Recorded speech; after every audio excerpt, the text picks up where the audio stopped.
Kita akan masuk teman-teman sekalian pada kesempatan ini, semoga Allah berkahi langkah yang ketujuh dalam menyelamatkan diri dari api neraka, ya, yaitu memperbanyak istighfar. Saya akan bacakan dulu apa yang ditulis Syekh Mahmud Al-Misri hafizahullah, baru kemudian kita coba tambahkan dengan beberapa penjelasan, ya.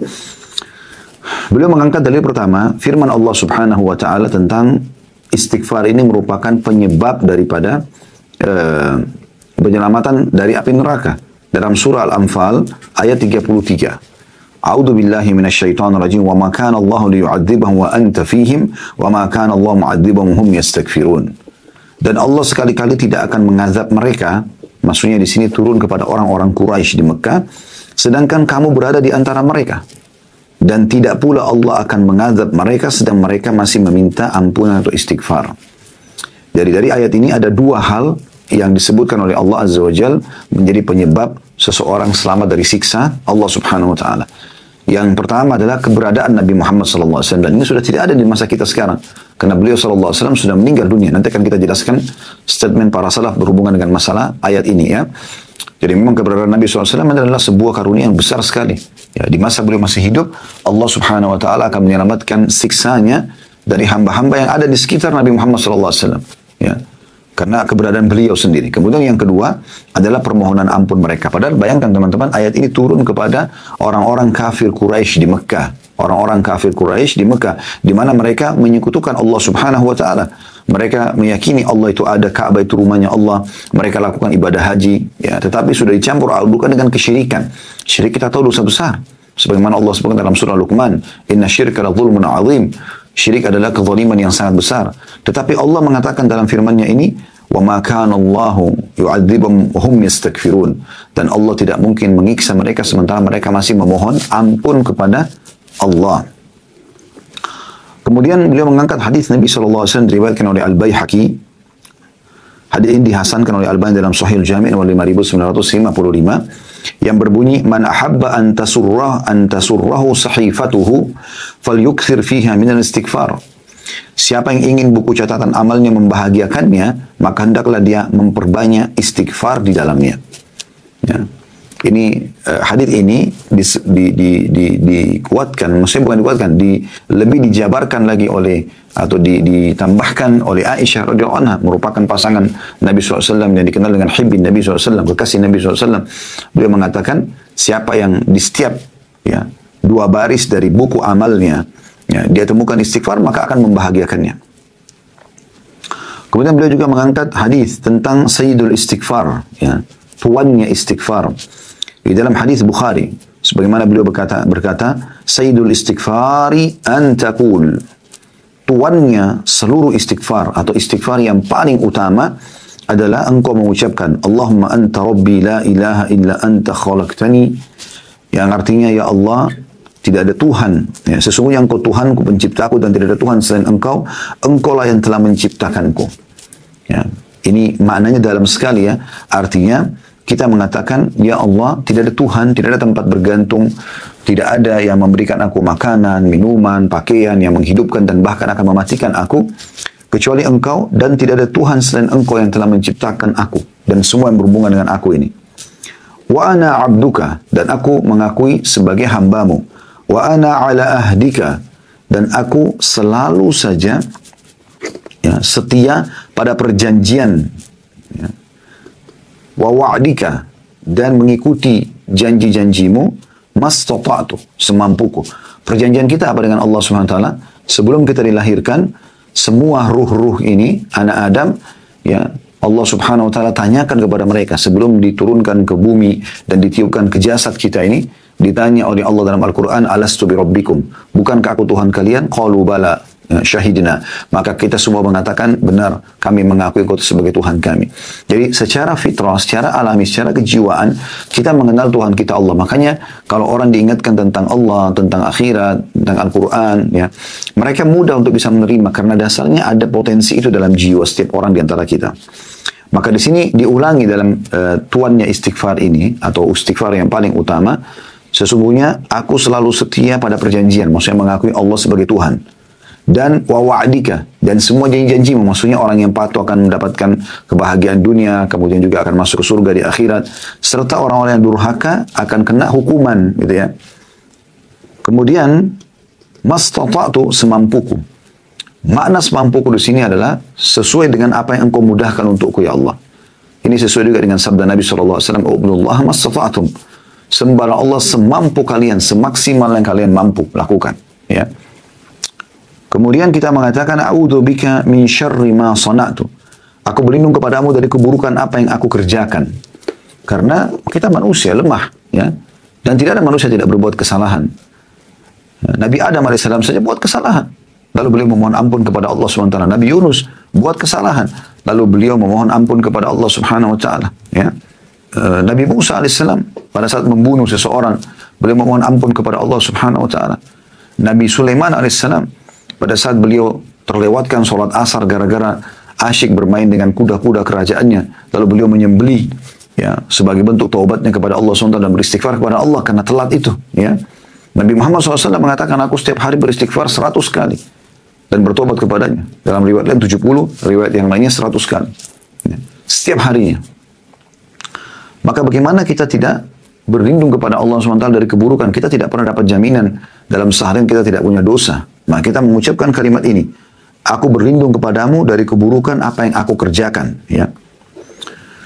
Kemudian kita mengatakan wa abu'u laka bi ni'matika 'alayya, dan aku mengakui nikmat-nikmatmu padaku. Ya. Dan aku mengakui nikmat-nikmatmu kepadaku. Ya. Dan ini maksudnya semua nikmat sekecil apapun, aku ingat atau tidak ingat, aku mengakuinya ya Allah. Dan ini Allah SWT inginkan ini dari kita. Maksudnya Allah perintahkan kita agar mengakui nikmat yang sedang Allah berikan kepada kita.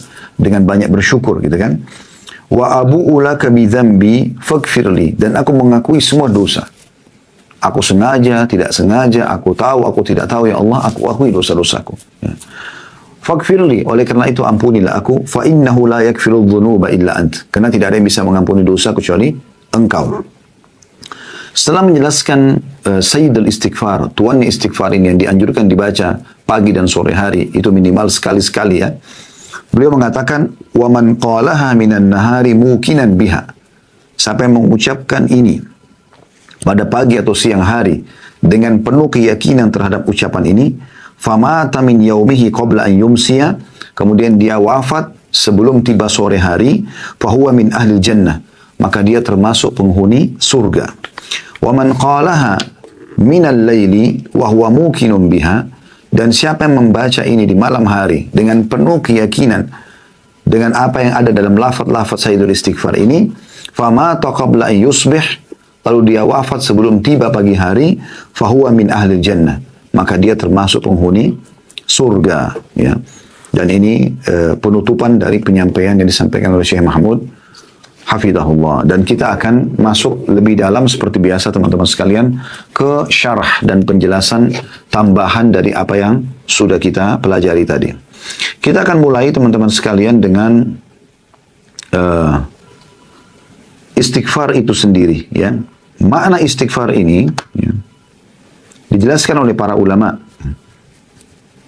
Istighfar itu adalah bentuk ketiga, kalau dalam retorika bahasa Arab ya, supaya kita lebih dalam mempelajarinya, atau dikenal dengan masdar. Masdar ya. Diambil dari kata istaghfara yastaghfiru. Ya. Materi utamanya adalah dari kata ghafara yang menunjukkan arti as-satru atau menutupi. Ini secara etimologi bahasa. Al-ghafru artinya as-satru. Ya. Al-ghafru dan as-satru memiliki satu makna. Maksudnya menutupi, ya. Dikatakan juga ghafarallahu dzambahu ghafran wa maghfiratan wa ghufranan.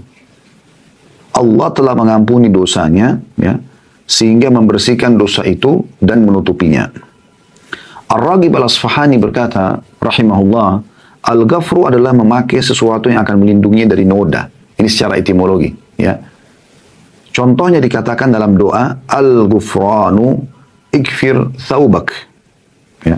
Atau digunakan ikfir thawbak. Ya. Maksudnya adalah bersihkan bajumu dari noda. ikfir thawbak. Dan Allah Azza wa Jal menjadikan sifatnya dengan gufran, artinya yang menutupi dan bisa membersihkan semua kesalahan. Ya. Kemudian salah satu nama-nama Allah juga yang masyhur adalah Al-Ghafur dan Al-Ghaffar. Dan ini termasuk makna-makna yang nama-nama Allah yang mulia ya. Artinya mengampuni dosa dan suka membersihkan dosa tersebut serta menutupinya. Ya. Sampai sebagian ulama mengatakan Al-Ghaffar adalah zat yang menampakkan yang indah dan menutupi yang buruk. Itu salah satu makna daripada nama-nama Allah ini. Dan dosa termasuk sejumlah keburukan yang Allah tutupi. Dan dengan menguraikan tirai di atasnya. Maksudnya Allah subhanahu wa ta'ala menutupi aib tersebut. Ya. Aib tersebut dari hambanya.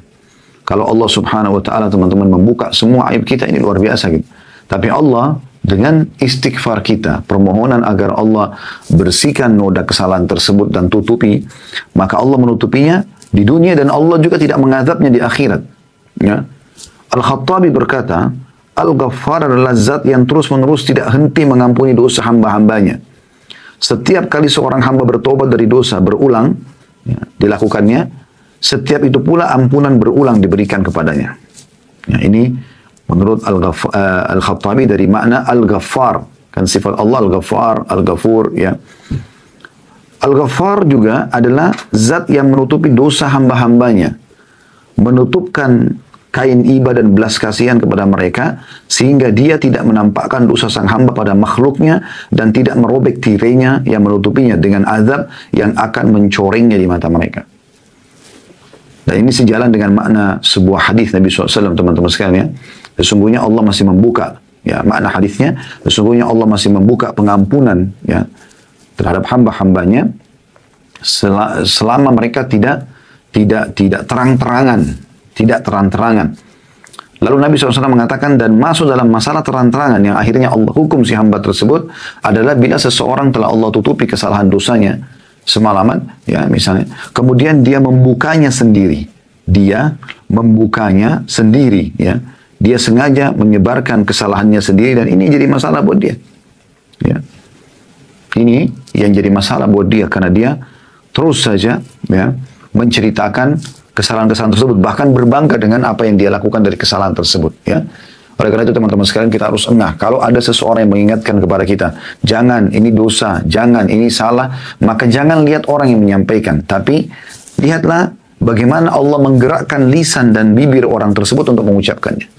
Walaupun itu datang dari anak kita, ya, atau orang yang mungkin kita anggap biasa dalam hidup kita. Karena memang peringatan Allah SWT datang seperti itu, ya. Bagaimana Allah SWT mengingatkan kita melalui lisan orang lain atau melalui sikap orang lain dan seterusnya, ya. Dan memang manusia bisa berbuat salah. Yang penting ya, jangan kita sengaja melakukannya atau misalnya kita sombong tidak mau bertobat kepada Allah. Karena hadis Nabi SAW masyhur, kullu ibn Adam khata', ya. Atau khatta'un wa khairul khatta'in at-tawwabun. Setiap anak Adam pasti berbuat salah, dan sebaik-baik orang yang banyak berbuat salah ini adalah banyak bertaubat kepada Allah Subhanahu wa taala. Ya. Jadi itu makna daripada istighfar, ya. Baik secara etimologi dan kalau secara terminologi, ya, itu adalah bisa dikatakan dia adalah permohonan maaf kepada Sang Pencipta Allah agar tidak dihukum dan juga ya agar Allah menutupi kesalahan tersebut, ya. Dan cukup banyak ayat-ayat Al-Quran yang memerintahkan agar seseorang itu beristighfar kepada Allah Subhanahu wa ta'ala. Hanya saja teman-teman sekalian, yang perlu kita garis bawahi adalah butuh ketulusan dan keikhlasan dalam mengucapkan istighfar. Jadi bukan hanya jangan lo itu salah dosa astagfirullah, udah gitu aja, kemudian kita tetap tidak engahkan dalam hati, enggak, jangan. Ya. Baik, kita masuk dulu teman-teman sekalian agar lebih menjelaskan masalah apa yang kita bahas dengan perkataan salah berhubungan dengan masalah kedudukan istighfar itu sendiri. Abu Musa al-Asy'ari radhiyallahu anhu berkata, dan ini yang saya katakan tadi, jabaran daripada makna ayat yang sudah kita bacakan. Dahulu kita memiliki dua pelindung dari azab. Ini beliau mengatakan setelah Nabi SAW meninggal, ya. Salah satunya telah pergi, yaitu keberadaan Rasulullah SAW di tengah-tengah kita. Dan tersisa yang satu lagi, yaitu istighfar. Apabila ia juga pergi, maka niscaya kita akan binasa. Ya. Jadi jelas sekali penyampaian beliau di sini bagaimana ya kita harus memperbanyak istighfar. Kalau di masa sahabat dulu ridwanullah pada saat mereka hidup, sahabat ridwanullah alaihim pada saat mereka hidup bersama Nabi SAW, mereka bisa datang kepada Nabi SAW lalu mengatakan, ya Rasulullah, mohonlah ampun untukku. Ya, itu sangat mudah dan doa Nabi SAW maka diterima oleh Allah SWT. Tapi saat kita sekarang, sudah Nabi SAW sudah meninggal, tinggal bagaimana kitanya yang beristighfar dengan tulus kepada Allah Subhanahu Wa Taala. Rabi' bin Hutsaim rahimahullah, seorang ulama tabi'in masyhur mengatakan, merendahlah kalian kepada Rabb kalian, berdoalah kepadanya di kala senggang. Ya, jadi di waktu lowong itu gunakan untuk ibadah. Supaya kita tidak disibukkan oleh syaitan dengan berita-berita atau hal-hal yang berbau dosa, ya. Maka kita menyibukkan diri dengan zikir, dengan doa, dengan baca Al-Quran. Itu waktu lowong. Sebagaimana sabda Nabi SAW, beliau mengatakan, ada dua nikmat yang banyak tertutupi dari manusia, yaitu kesehatan dan waktu lowong. Banyak orang digabungkan oleh Allah dua hal ini. Udah badannya sehat, waktu lowongnya banyak. Dia bukan gunakan justru untuk memaksimalkan ibadah kepada Allah, malah dia melakukan dosa-dosa. Dan ini keliru. Harusnya dia maksimalkan itu untuk ya beristighfar, ya berdoa. Ya, kalaupun wirid ini sudah selesai, dia baca wirid yang lain. Kan banyak sekali. Ada la haula wa la quwata illa billah, ada subhanallah, alhamdulillah, wa la ilaha illallah, Allah akbar. Ada salawat kepada Nabi SAW, ada istighfar, ya, ada subhanallahi wa bihamdi, ada subhanallahi wa bihamdi, subhanallahil azim. Ya. Cukup banyak zikir-zikir, ada la ilaha illallah, wahdahu la syarika la lahul mulku wa lahul hamdu wa huwa ala kulli syai'in qadir. Dan sekian banyak yang kita bisa baca dari zikir-zikir tersebut. Lalu Rabi' bin Hutsaim rahimahullah mengangkat hadis qudsi. Beliau mengatakan sambil membacakan hadis ini yang Nabi SAW mengatakan, ya, Allah berfirman, "Man da'ani fir rakha'i ajabtuhu fi syiddah." Barang siapa yang berdoa kepadaku di waktu lawang, di waktu lapang, ya, di kala lapang misalnya kayak badannya sehat, waktunya banyak, dia sudah tidak tahu harus buat apa karena tidak ada kegiatan misalnya. Justru pada saat itu kalau dia gunakan untuk berdoa, ya, kebaikan-kebaikan dunia, kebaikan akhirat, keselamatan diri dia, panjang umur, sembuh dari penyakit, selamat dari permasalahan yang sedang dihadapi, atau misalnya, atau mungkin permasalahan-permasalahan yang mungkin yang bisa datang, dia akan datang, Allah sudah selamatkan dia dari sekarang, misalnya, agar selamat dari fitnah, selamat dari sihir, selamat dari gangguan orang, dan seterusnya, atau dia minta kebaikan untuk keturunan dia, misalnya, keberkahan di hartanya, di pasangan hidupnya, banyak yang dia bisa lakukan. Kata Allah SWT, siapa yang berdoa padaku pada saat lapang, maksudnya di waktu dia lagi lowong, lagi santai, lagi banyak waktu gitu, ya, tidak ada kegiatan. Ya, artinya kebanyakan juga sudah dibantu oleh orang dalam kegiatan-kegiatannya dalam keseharian, dia punya banyak lowong gitu. Maka Allah mengatakan, maka aku akan terima permintaan dia di waktu dia sedang sulit. Jadi siapa yang mau pada saat dia lagi genting, lagi ada masalah, kemudian Allah selamatkan dia, justru di saat-saat dia lagi lapang, dia banyak berdoa kepada Allah. Dan ini banyak lalai, kebanyakan kadang-kadang orang pergi rekreasi keluarga, keluar kota misalnya, karena lagi santai, lagi nyaman, maka ibadahnya, sholatnya pun sering tertunda, ya. Zikir pagi petangnya lewat misalnya. Atau ayat Al-Quran tidak lagi dibaca, justru lalai. Atau sibuk dari acara TV ke acara TV yang lain, dari gosip ke gosip yang lain. Akhirnya dia bukan gunakan waktu lowong yang harusnya dia justru maksimalkan ibadah supaya ini menjadi sebuah investasi, aset dia, yang nanti di saat dia susah Allah Subhanahu Wa Taala akan terima doanya. Justru karena pada saat dia lagi lowong dia berdoa. Ya. Dan Anda perlu ketahui bahwasanya berdoa agar kesehatan kita dipertahankan oleh Allah Subhanahu Wa Taala, rezeki kita lebih diberkahi, keturunan kita, pasangan kita, itu di saat kita lagi tidak ada masalah kita berdoa itu lebih afdal dibandingkan nanti ada masalah baru kemudian kita minta solusi atau jalan keluar kepada Allah. Karena mempertahankan nikmat adalah lebih mulia di sisi Allah Subhanahu Wa Taala sebagai bentuk syukur kita. Lalu lanjutkan hadis qudsi, wa man sa'alani a'taituhu, dan siapa yang rutin berdoa padaku tulus, aku akan berikan kepadanya, kata Allah. Wa man tawadha'a li rafa'tuhu, dan siapa yang merendah karena aku, Allah berikan dia kelebihan paras wajah, postur tubuh, warna kulit, rambut, apalah, segala macam keturunan, pasangan, harta, Allah berikan kepada dia, maka dia merendah justru. Dia enggak menghina orang lain, dia tidak menjatuhkan orang lain, dia tidak menganggap remeh orang lain, ya. Tidak sibuk dengan keadaan-keadaan orang lain, maka Allah katakan, rafa'atuhu, aku akan angkat derajatnya. Wa man tafarraga li rahimtuhu, dan siapa yang meluangkan waktu khusus beribadah kepadaku, maka aku akan kasihi dia.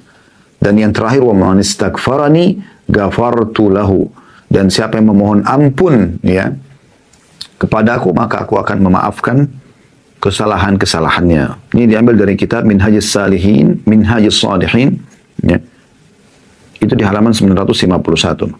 Ibnul Jauzi rahimahullah juga berkata, Iblis berkata, aku membinasakan anak cucu Adam dengan dosa. Terus dibisikin dosa-dosa di dalam hatinya, di telinganya, di fikirannya. Aku membinasakan anak cucu Adam dengan dosa dan mereka membinasakanku dengan istighfar dan la ilaha illallah. Manakala aku melihat hal itu pada mereka, aku tanamkan hawa nafsu pada mereka, di mana mereka berbuat dosa tapi tidak beristighfar, karena mereka mengira dia atau diri mereka berbuat baik. Dan ini yang banyak terjadi. Dia gosipin orang, dia sibuk dengan aib orang, dia sibuk dengan mengambil hartanya orang lain, atau apa saja, tapi dia pikir dirinya tidak buat salah, padahal sudah jelas-jelas salah gitu. Ya. Tapi dia terus saja disemangati oleh syaitan seakan-akan tidak sedang berbuat kesalahan. Qatadah rahimahullah berkata, Al-Quran menunjuki kalian penyakit dan obat penyakit kalian. Al-Quran menunjukkan kalian penyakit kalian. Permasalahan inti kalian adalah, Al-Quran sudah jelaskan, dan Allah berikan juga penyembuhnya. Ya. Penyakit kalian adalah dosa. Semua jenis dosa adalah penyakit. Dan obat penyembuhnya adalah istighfar. Obat penyembuhnya adalah istighfar. Ali radhiyallahu anhu berkata, yang aneh adalah orang yang binasa padahal keselamatan ada bersamanya. Yang aneh adalah seseorang itu binasa, bisa Allah hukum, padahal keselamatan ada bersamanya. Lalu beliau ditanya, apa keselamatan yang Anda maksudkan? Kata Ali, istighfar. Memohon ampun dan ditutupi aibnya oleh Allah. Beliau juga mengatakan, tidaklah seorang hamba diilhami oleh Allah subhanahu wa ta'ala untuk istighfar, sementara dia berkehendak untuk mengazabnya. Jadi kalau ada orang yang Allah mudahkan lisannya mengatakan astagfirullah wa atubu ilaih, itu tidak mungkin Allah akan menyiksanya karena memang Allah mudahkan untuk dia beristighfar. Hanya saja perlu digarisbawahi teman-teman sekalian, bedakan antara dosa-dosa kita kepada Allah Azza wa Jal dengan dosa kita kepada manusia. Kalau dosa kita kepada Allah Subhanahu wa Ta'ala, sebagaimana kami sudah singgung tadi di awal-awal bahasan kita, misalnya orang tidak sholat, ya, orang membengkalikan hak Allah Subhanahu wa Ta'ala, dia kalau bertobat Allah Maha Pengampun. Kalau sudah kita jelaskan sifat Allah, Ghafur, Ghaffar, yang suka terus memaafkan hamba-hambanya sebagaimana Khattabi sudah jelaskan tadi rahimahullah. Ya, tetapi kalau dosa berhubungan dengan makhluk, hamba Allah durhaka dengan orang tua, ya, membengkalikan hak anak, memberikan hak ke pasangan, suami, istri, ya, bawahan, ya, misalnya, atau atasan, ya, pimpinan, atau masyarakat, ya, dia membengkalikan, maka ini berbeda. Karena selain bertobat kepada Allah, dia juga harus memberikan hak orang tersebut. Kalau dia merusak citranya, nama baiknya, menyebarkan aibnya, dan seterusnya, dia harus memohon keridhaannya. Kalau dia mengambil barang, maka dia harus mengembalikan barang yang sudah dia curi, ya, yang dia ambil misalnya. Maka ini termasuk hal yang mendasar, ya. Jadi ini hati-hati sekali, karena banyak orang subhanallah di kantor misalnya, mereka anggap dirinya tidak buat dosa, tapi sebenarnya mereka berbuat dosa dengan cara misalnya menggunakan fasilitas kantor tanpa izin pemilik kantor misalnya, atau pemilik perusahaan, atau misalnya dia, ya, menceritakan tentang atasannya, ya, gosipin orang di belakang, ini juga dosa, gitu. Tanpa dia merasa diri berbuat salah, ini keliru, ya, ini bahaya sekali, banyak orang seperti itu. Atau misalnya dia mengambil data-data di kantor, data-data yang dia ambil, kemudian dia keluar dari kantor, lalu dia mengambil, mencuri data-data tersebut. Nah, ini semua dengan menganggap itu adalah hak dia, walaupun cuma data konsumen misalnya, kan gitu. Jadi kita tidak perlu teman-teman sekalian melakukan perbuatan-perbuatan ini. Banyak orang tidak sadar, dia pikir kalau mencuri itu hanya sekedar mengambil fisik barang gitu, uang kah misalnya, dompet kah, HP kah, baru dianggap mencuri. Padahal sebenarnya mengambil data-data juga ini adalah mencuri namanya, ya, mencuri, dan itu tidak dibolehkan sama sekali, hukumnya haram dalam Islam, ya. Ini contoh-contoh saja. Begitu juga saya pernah sampaikan tentang masalah orang berumah tangga. Jangan pernah sibuk mengambil tugas malaikat. Sudah ada Raqib dan Atid. Ada malaikat. Walaupun sebagian ulama mengatakan ini bukan nama malaikatnya. Yang jelas Allah, ya, menitipkan ada dua malaikat yang sudah masyhur, gitu kan. Yang mereka satu mencatat amal baik, satu mencatat amal buruk. Lalu kenapa kita sibuk untuk mengambil tugas para malaikat ini? Ada Tuhan yang Allah Subhanahu wa Ta'ala akan mengawasi pasangan hidup kita, ya, atasan kita, dan seterusnya. Dan juga ada malaikat yang bertugas untuk mencatat. Sampai Allah mengatakan dalam Al-Quran, "Ma yalfidhu min qawlin illa ladaihi raqibun atid." Tidak ada satu kata pun yang keluar kecuali diawasi oleh Raqib dan Atid. Jadi harus hati-hati. Ya, jangan selalu sibuk hanya mencari-cari saja. kesalahan dan tidak pernah berhenti dengan masalah ini. Padahal sebenarnya kita juga banyak pembenahan yang harus kita lakukan. Dinukil juga bahwasanya Luqman Al-Hakim ya, rahimahullah pernah berwasiat kepada anaknya, wahai anakku, Allah memiliki beberapa waktu tidak ditolak orang yang memohon ya pada waktu itu. Maka di waktu mustajab itu perbanyaklah istighfar. Coba bayangkan hikmah Luqman Al-Hakim ini. Makanya diberikan julukan Al-Hakim. Maksudnya orang yang sangat bijaksana.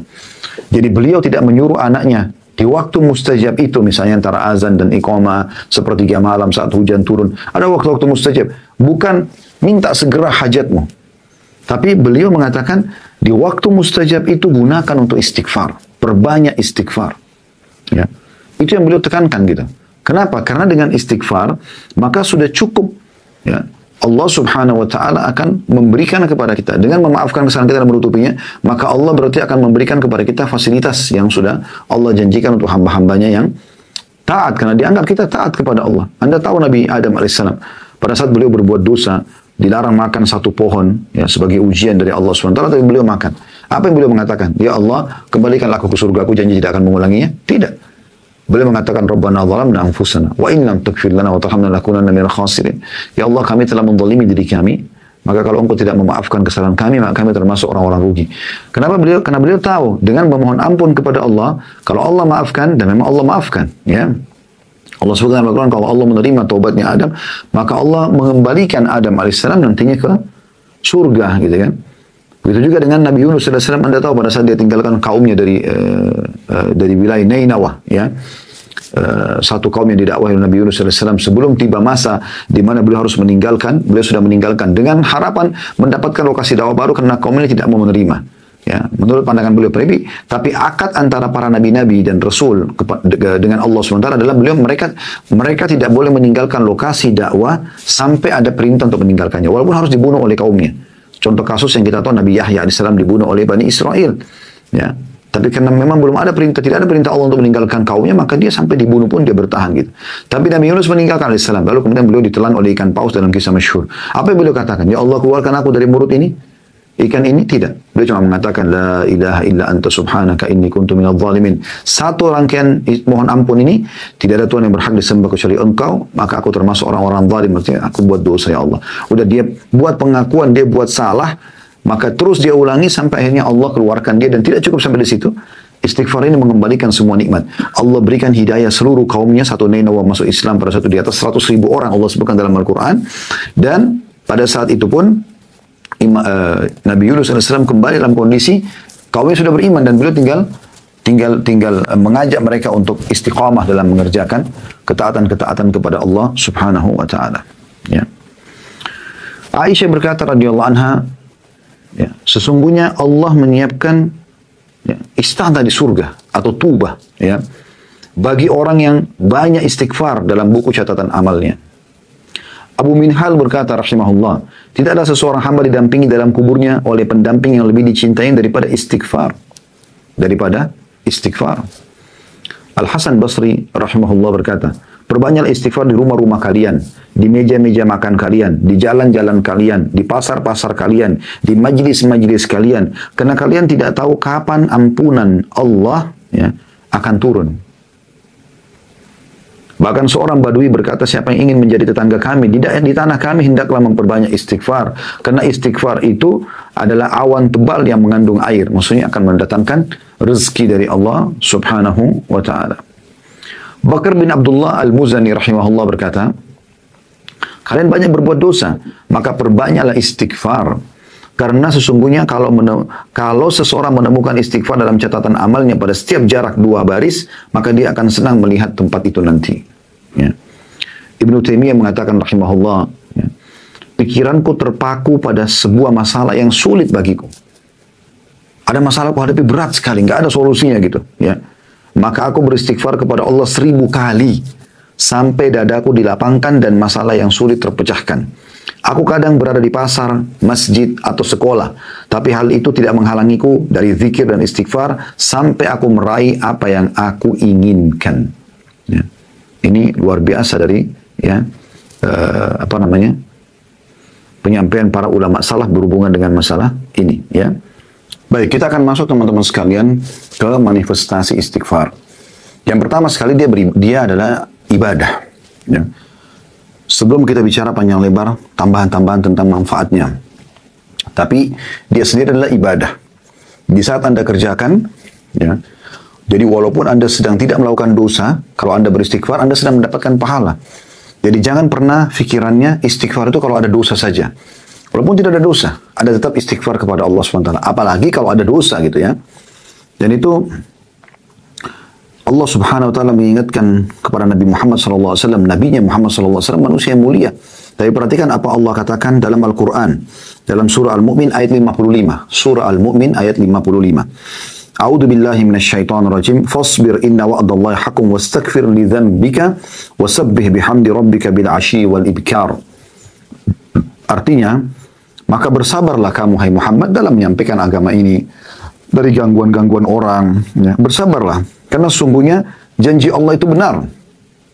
Apa yang kamu sampaikan benar, apa yang Allah janjikan bagi orang yang beriman dan patuh benar, orang yang sabar dari cobaan benar, semuanya benar, ya. Dan mohonlah ampun untuk dosamu. Peran Nabi SAW di sini bisa kita bahasakan, dosa beliau sudah diampuni Allah SWT pun ada, tapi Allah mengatakan, wastaghfir li dzambika, dan mohon ampun atas dosa-dosamu dan bertasbihlah ya kepada Tuhanmu pada waktu petang dan pagi.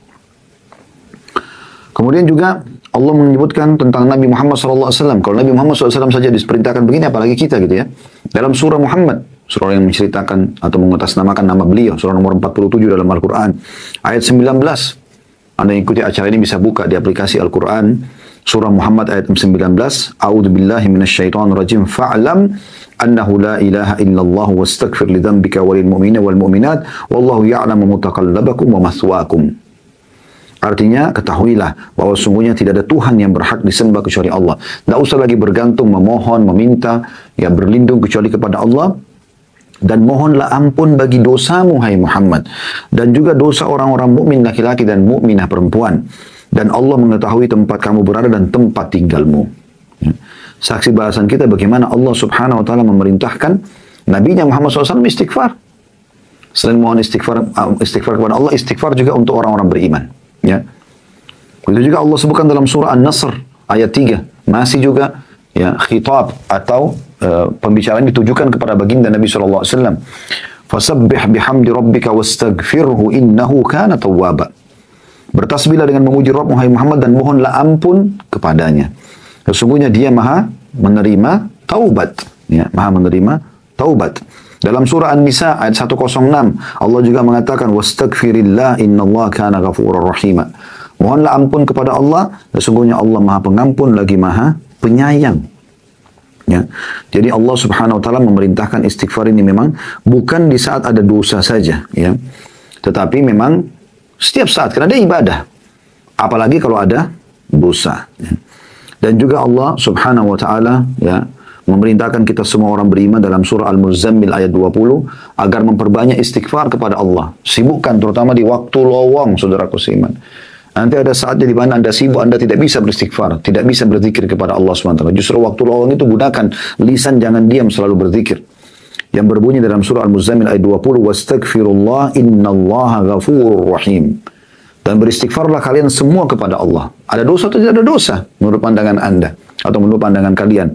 Sesungguhnya Allah Maha Pengampun lagi Maha Penyayang. Dan Allah menyuruh kita bersegera dalam istighfar. Ya. Sekali lagi, ada dosa atau tidak ada dosa dalam pandangan kita, selalu perbanyak.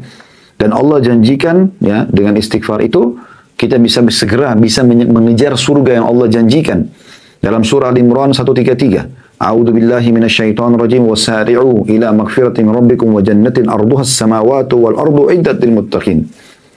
Dan berlumba-lumbalah atau bersegeralah kalian kepada ampunan Tuhan kalian dan kejarlah dengan istighfar itu kalian akan masuk ke dalam surga yang luasnya seluas langit dan bumi yang disediakan untuk orang-orang yang bertakwa.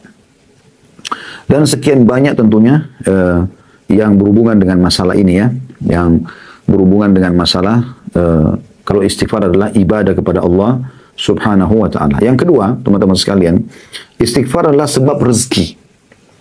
Semua orang kalau ditanya apakah Anda mau rezeki, jawabannya pasti ya. Baik, istighfar merupakan salah satu kunci datangnya rezeki.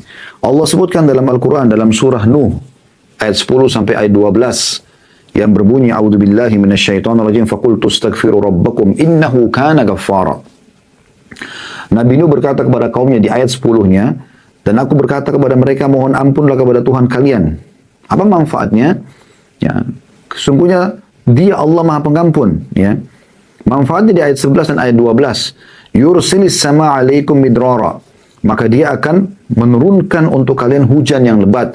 Maksudnya bukan siksa di sini, tapi dengan hujan turun, maka akan subur tumbuh-tumbuhan, hewan-hewan akan dapat air, manusia juga akan dapat air. Anda bayangkan kalau kemarau, manusia banyak bisa meninggal dunia, hewan-hewan bisa meninggal, tumbuh-tumbuhan bisa mati kekeringan, ya. Jadi ini manfaatnya istighfar, mendatangkan air hujan yang lebat, yang memberikan manfaat tentunya, bukan banjir ya, yang dimaksud sini, tapi hujan yang lebat maksudnya hujan yang bermanfaat, bukan cuma setetes, dua tetes atau gerimis saja gitu. Kemudian ayat 12-nya wa yumditkum bi amwalin wa banina wa yaj'al lakum jannatin wa yaj'al lakum anhara. Dan dengan istighfar juga Dia akan memperbanyak harta dan anak-anak kalian, dan mengadakan untuk kalian kebun-kebun, dan juga mengadakan untuk kalian sungai-sungai. Jadi semua fasilitas Allah berikan dengan istighfar. Begitu juga Nabi Hud alaihissalam. Kalau tadi Nabi Nuh, Nabi Hud juga mengingatkan kaumnya, ya. Dalam surah Hud ayat 52 yang bunyinya a'udzubillahi minasyaitonirrajim wa ya qaumi istaghfiru rabbakum thumma tubu ilaihi yursilis sama 'alaikum midraran wa yazidkum quwwatan ila quwwatikum wa la tatawallaw mujrimin. Dan Hud berkata kepada kaumnya, hai kaumku, mohonlah ampun kepada Tuhan kalian lalu bertaubatlah kepadanya. Kalau istighfar berarti permohonan maafnya, taubat berarti mengikrarkan tidak akan mengulanginya gitu ya. Niscaya Dia akan menurunkan hujan yang sangat deras atasmu, dan Dia akan menambahkan kekuatan kepada kekuatanmu, dan janganlah kamu berpaling dengan berbuat dosa. Artinya kaumnya Nabi Hud terkenal dengan kekuatan-kekuatan fisik mereka, tapi Allah menjanjikan tulisan Nabi Hud alaihissalam itu kepada mereka, kalau mereka perbanyak istighfar, Allah akan tambahkan kekuatan-kekuatan mereka. Ibnu Abbas ya menjelaskan dalam ayat ini bahwasanya midrara artinya deras di sini, artinya terus-menerus ya, tidak pernah tertimpa kemarau. Dan ladang-ladang juga kebun-kebun akan subur dengan hujan ini, serta sungai-sungai akan berair sejuk yang mengalir, yang bermanfaat buat manusia, hewan, dan tumbuh-tumbuhan. Al-Qurtubi berkata rahimahullah dalam ayat ini, di dalam ayat-ayat ini terdapat dalil bahwa istighfar digunakan untuk meminta rezeki dan hujan. Ya, begitu. Sampai Umar bin Khattab radhiyallahu anhu pernah sholat istisqa, begitu sholat, beliau baca istighfar, lalu beliau suruh orang bubar. Lalu ditanya, kenapa Anda lakukan ini gitu? Kenapa tidak mohon-mohon kepada Allah yang lain? Maka dia mengatakan, saya tidak menemukan sesuatu yang paling cepat mendatangkan hujan ataupun rezeki dibandingkan istighfar. Ya. Al-Hafidh Ibnu Katsir berkata rahimahullah dalam tafsir beliau, dalam menafsirkan surah Hud ayat 52 tadi, jika kalian bertobat dan memohon ampunan kepada Allah serta kalian mentaatinya, niscaya Allah akan memperbanyak rezeki kalian, memberikan kalian minum dengan nikmat-nikmat dari langit, mengeluarkan untuk kalian nikmat-nikmat bumi, menumbuhkan untuk kalian tumbuh-tumbuhan, mengalirkan untuk kalian air, dan menjadikan untuk kalian kebun-kebun. Di dalamnya terdapat berbagai macam buah-buahan, dan Dia menyelingi di antara kebun-kebun itu sungai-sungai yang mengalir. Jadi luar biasa manfaat yang diberikan. Jadi Dia mendatangkan rezeki ya. Di dalam tentu banyak sekali dalil tentang masalah ini, tapi kita ringkaskan karena waktu. Dalam sebuah hadis ya, kata Nabi SAW dalam hadis yang diriwayatkan oleh Ahmad dalam musnadnya dan disahihkan ya oleh Al-Hakim dalam mustadraknya, kata Nabi SAW, man akthara istighfara ja'alallahu lahu min kulli dhiqin makhraja. Siapa yang memperbanyak, jadi bukan cuma istighfar pas-pasan, terus beristighfar kepada Allah SWT, terutama di waktu lowong, maka niscaya Allah akan menjadikan untuknya jalan keluar dari setiap kesempitannya. Wa min kulli hammin faraja, dan dari setiap kesedihan kelapangan, kegembiraan. Allah ganti kesedihannya jadi kegembiraan. Wa razaqahu min haitsu la yahtasib, dan Allah akan memberikan dia rezeki dari tempat yang dia tidak sangka-sangka. Ya. Jadi luar biasa manfaatnya. Yang ketiga, istighfar menjadi penyebab masuknya ke dalam surga. Ya. Dan Anda sudah tahu tadi, saya tidak perlu ulangi panjang lebar, tapi tentang Sayyidul Istighfar, hadis yang sudah kita baca dan ditulis oleh Syekh Mahmud tadi ya. Sampai membaca Sayyidul Istighfar, lafaznya sudah kita bacakan dan kita terjemahkan. Di pagi hari, ikhlas karena Allah, yakin, ya, maka, dan dia meninggal sebelum suruh hari, dia pasti masuk surga. Dan siapa yang membaca Sayyidul Istighfar ikhlas di sore hari, kemudian dia mati sebelum pagi hari, maka dia dipastikan masuk ke dalam surga. Ya. Kemudian istighfar juga ini teman-teman sekalian, yang keempat, dia akan mencegah hukuman. Ya. Jadi selain keutamaan tadi didapatkan, juga kalau sampai ada hukuman yang Allah akan datangkan pada seseorang, maka dengan istighfar Allah akan hilangkan itu. Ya, sebagaimana Hasan Basri mengatakan rahimahullah, wahai anak Adam, meninggalkan dosa lebih ringan bagimu daripada mencari taubat. Dan itu akan memudahkan agar siksa Allah tidak datang kepada kalian, ya, karena memang orang kalau berbuat dosa mirip dengan orang melakukan pelanggaran di perusahaan, maka bisa saja teman-teman sekalian dia malah ya, dihukum oleh pemilik perusahaan tersebut kan. Baik. Kemudian selanjutnya yang kelima adalah istighfar penyebab diangkatnya derajat seseorang setelah meninggal. Ya.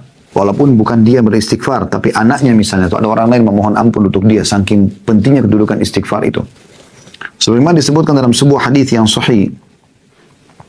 Hadis ini diriwayatkan, hadis ini hasan diriwayatkan oleh Imam Ahmad.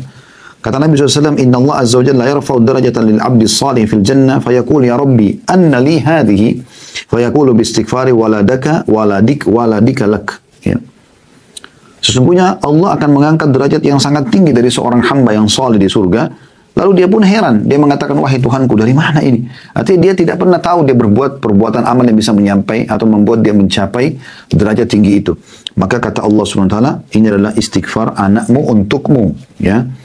Jadi saking mulianya istighfar, sampai-sampai istighfar pun akan mengangkat derajat seseorang, walaupun bukan dia yang mengucapkannya, orang lain mengucapkan untuk dia. Yang keenam, istighfar akan mensucikan hati dari penyakit-penyakit hati, ya, terutama dosa, karena dosa itu banyak orang tidak sadar, dosa itu bisa menjadi seperti titik hitam yang kelam dalam hatinya, maka itu akan membuat nanti dia jadi malas ibadah, ya. Kalau dia membiarkan, maka akan terus dia lalai dan akan mencintai dosa-dosa yang dia lakukan, itu kan berbahaya sekali. Nah, istighfar ini bisa membersihkan itu, ya, istighfar bisa membersihkan supaya noda hitam itu tidak menutupi hati seseorang, sehingga dia menjadi lalai, jadi malas ibadah dan jadi mencintai dosanya. Sebagaimana dalam hadis, ya, diriwayatkan oleh Abu Hurairah radhiyallahu anhu bahwasanya Nabi SAW bersabda, "Innal mu'mina idza adznaba dzamban kanat nuqtatun sauda'un fi qalbi." Sesungguhnya orang beriman kalau buat dosa, maka akan seperti ada titik hitam dalam hatinya. Fa in taba wa naza'a wastaghfara suqila qalbuhu minha. Kalau dia taubat kepada Allah, dia berhenti dari dosanya, dia beristighfar kepada Allah, maka dibersihkan kembali hatinya itu. Nah, tadi titik hitam itu bisa membuat Anda jadi malas ibadah. Kalau ada teman-teman yang tadinya rajin ibadah, tiba-tiba malas ibadah, tiba-tiba sumpah tanpa sebab, itu kan ada dosa. Ya, itu kan ada dosa. Kemudian dikatakan, فَإِنْ zadat hatta tagfula qalbuhu. Dan kalau dia tidak beristighfar, tidak meninggalkan dosa itu, malah dia ulangi lagi, dari gosip ke gosip, ya, dari aib orang ke aib orang lain, dari mencuri ke mencuri yang lain, dari riba ke riba yang lain, dari zina ke zina yang lain, dan seterusnya, maka akan sampai menutup hatinya. Dan kalau sudah menutup hatinya jadi hitam hati tersebut, maka dia akan lalai dari ibadah, malas sekali ibadah, ya, dan juga akan menyukai dosa. Jadi kayak terbiasa setiap hari melihat dosa itu. Ya. Kapan seseorang dari kita sudah suka dengan gosip terus, ya, dengan tontonan, dengan ini, berarti ada masalah ini. Karena kita tahu itu pelanggaran agama sebenarnya. Tapi kalau kita mencintainya, berarti dalam hati kita ada masalah ini hitam. Istighfar yang bisa menghilangkan itu. Dan dikatakan, lanjutan hadisnya, فَذَلِكَ الرَّانُ الَّذِي ذَكَرَ اللَّهُ فِي كِتَابِهِ كَلَّ بَرَّانَ عَلَى كُلُّ مَا كَانُوا يَكْسِبُونَ. Ya. Dan itulah yang dimaksud dalam firman Allah Subhanahu wa taala dengan ar-ran, ya. Maksudnya penutup hati, ya. Yang Allah sebutkan sekali-kali, ya. Sebenarnya apa yang selalu mereka usahakan itu menutupi hati mereka. Maksudnya dosa yang mereka ulang-ulangin terus, ya, itu akan menjadi penyebab daripada hatinya kelam dan akhirnya membuat dia lari dari ibadah tersebut. Yang ketujuh, istighfar juga bisa mendatangkan keturunan. Walaupun dalilnya tadi sama surah Nuh ayat 10 sampai ayat 12, tapi ada juga sebuah riwayat disebutkan oleh Abu Hanifah rahimahullah dalam musnad beliau, walaupun ini sebenarnya jarang dibaca atau dalam diangkat khususan. Jadi Abu Hanifah juga punya buku hadis ya. Dan beliau mengangkat salah satu hadis bahwasanya ada seseorang sahabat ya datang kepada Nabi SAW lalu mengatakan, ya Rasulullah, sesungguhnya saya ini, ya dia mengatakan saya ini sudah lama menikah tapi tidak punya keturunan, gitu. Ya. Lalu beritahukan kepada saya amalan. Kata Nabi SAW, mana kau dari dua amal yang akan memudahkan keturunan untukmu. Maka dia mengatakan, apa itu ya Rasulullah? Kata Nabi SAW, sedekah dan istighfar. Maka orang itu pun mengamalkan secara rutin sedekah setiap hari dan memperbanyak istighfar. Ya. Lalu kata para sahabat yang meriwayatkan hadis ini, kami pun menyaksikan orang tersebut, Allah SWT berikan banyak sekali keturunan dari istighfar dia. Dan terlalu banyak kisah-kisah yang sahih yang berhubungan dengan jalan keluar yang Allah berikan dari perbanyaknya istighfar seseorang dari dosa-dosa yang dia lakukan. Tapi Anda bisa perhatikan dalam kehidupan sehari-hari, Anda akan lihat insya Allah hasil daripada istighfar tersebut. Intinya, istighfar tidak akan mendatangkan sesuatu kecuali kebaikan saja. Kebaikan saja.